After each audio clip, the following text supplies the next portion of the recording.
Assalamualaikum warahmatullahi wabarakatuh. Kami dari kelompok 7 mata kuliah Human Computer Interaction Unit A6. Di sini kami akan memaparkan hasil diskusi kelompok kami dengan judul Internet of Things. Bersama saya Junita Rahma Senjani dengan NIM 241070135 dan teman-teman saya. Halo, nama saya Septia Praramadani dengan NIM 240170159.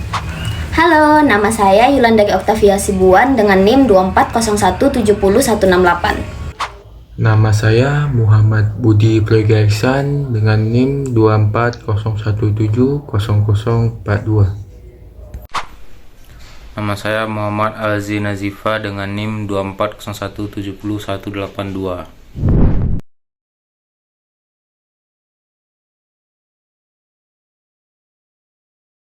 Sini saya menjelaskan tentang sebuah latar belakang sebuah IT. Nah, pertama perkembangan teknologi memungkinkan perangkat saling terhubung melalui internet. Nah, kita tuh kan internet awalnya kan untuk membuat kita manusia dengan manusia lain saling terhubung. Contohnya kita chattingan dengan teman kita yang jauh. Mengapa bisa kita chattingan? Karena ada sebuah internet yang menghubungkan kita. Nah, dengan perkembangan zaman juga ikut perkembangan sebuah teknologi, sehingga muncullah teknologi Internet of Things yang memungkinkan perangkat bertukar data secara otomatis. Nah, IoT itu misalnya kita membuat sebuah perangkat yang berisi sebuah jaringan atau internet, tapi dia bisa mendapatkan sebuah data secara otomatis.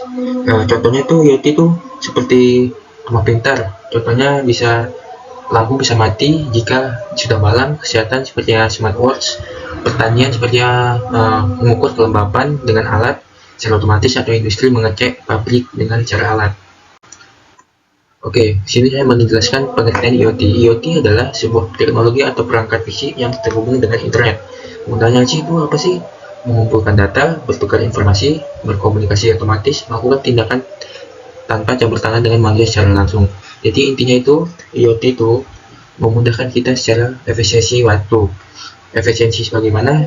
Misalnya kita sedang di luar, lampu hidup. Saat sudah malam maka otomatis lampu sudah mati. Pada slide ini, saya akan menjelaskan komponen dan cara kerja IoT. Komponen IoT terdiri dari sensor, aktuator, koneksi internet, dan cloud atau server. Sensor berfungsi mengumpulkan data, internet mengirim data, cloud memproses data, dan aktuator menjalankan perintah. Cara kerja IoT dimulai dari sensor yang mendeteksi kondisi tertentu, lalu data dikirim melalui internet ke server untuk diproses. Setelah itu, server mengirimkan perintah ke aktuator untuk melakukan tindakan. Contohnya, ketika sensor suhu mendeteksi ruangan panas, sistem akan memproses data tersebut dan menyalakan AC secara otomatis. Jadi, IoT memungkinkan perangkat bekerja secara otomatis dan saling terhubung melalui internet. Pada slide ini dijelaskan hubungan antara IoT dan HCI. HCI atau Human Computer Interaction merupakan bidang yang mempelajari bagaimana manusia berinteraksi dengan komputer atau sistem digital. Dalam penerapan IoT, HCI berperan penting untuk memastikan perangkat dapat digunakan dengan mudah oleh pengguna. Hubungan tersebut dapat dilihat dari 3 aspek utama, yaitu UI atau User Interface, sebagai media interaksi atau pengguna dan perangkat, UX atau User Experience yang berfokus pada pengalaman pengguna saat menggunakan sistem, serta Usability yang berkaitan dengan kemudahan pengguna sistem. Dengan menerapkan prinsip HCI, perangkat IoT dapat menjadi lebih mudah dipahami, nyaman digunakan, dan mampu memberikan pengalaman yang lebih baik bagi pengguna. Pada slide ini saya akan menjelaskan mengenai paradigm of interaction atau paradigma interaksi.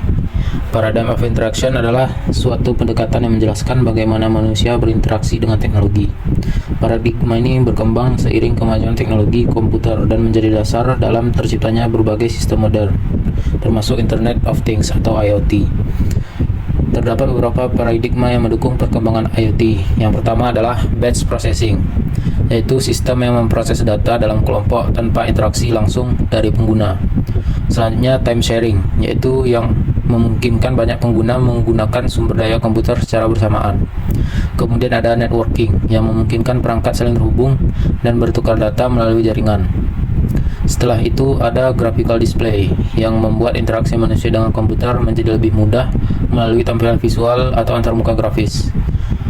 Paradigma berikutnya adalah mikroprosesor, yaitu perkembangan chip memproses yang membuat perangkat menjadi lebih kecil, murah, dan cerdas. Lalu World Wide Web yang memungkinkan akses informasi dan komunikasi secara global melalui internet. Terakhir adalah ubiquitous computing, yaitu konsep di mana teknologi dan komputasi hadir di mana saja, serta terintegrasi dan kehidupan sehari-hari. Paradigma inilah yang paling dekat dengan konsep IoT, karena memungkinkan berbagai perangkat pintar terhubung dan bekerja secara otomatis.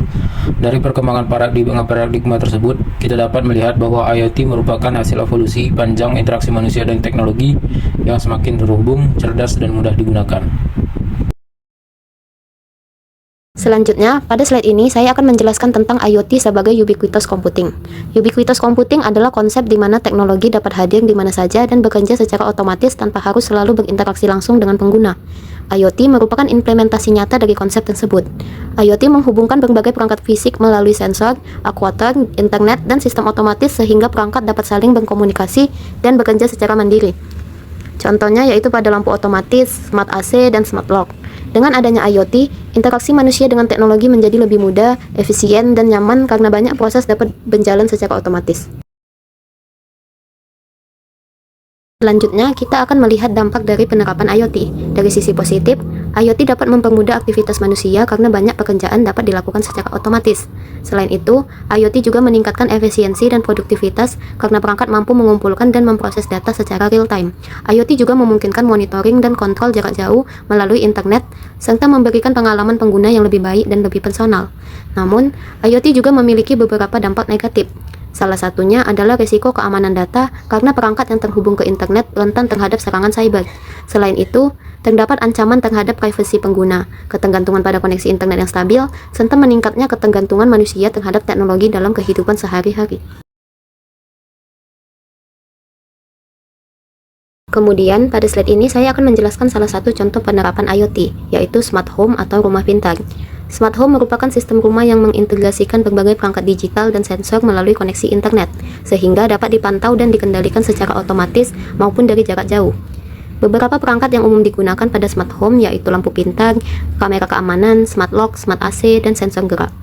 Masing-masing perangkat memiliki fungsi yang berbeda.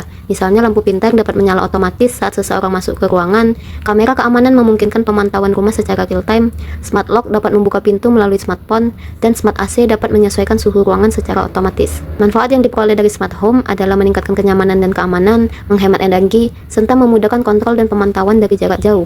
Meskipun demikian, smart home juga memiliki tantangan seperti risiko kebocoran data, ketergantungan pada internet, dan biaya instalasi yang relatif tinggi. Nah, dari materi yang telah saya dan teman-teman saya sampaikan, maka dapat disimpulkan bahwa IoT merupakan teknologi yang menghubungkan berbagai perangkat melalui internet, sehingga dapat bentukan data dan bekerja secara otomatis. IoT memiliki hubungan yang erat dengan HCI, terutama pada aspek user interface, user experience, dan usability yang membantu pengguna berinteraksi dengan sistem secara mudah dan nyaman. Selain itu, IoT juga merupakan implementasi nyata dari konsep ubiquitous computing. Salah satu contoh penerapannya yaitu smart home. Meskipun memberikan banyak manfaat, penerapan IoT tetap perlu memperhatikan aspek keamanan data dan privasi pengguna, agar teknologi ini dapat dimanfaatkan secara optimal.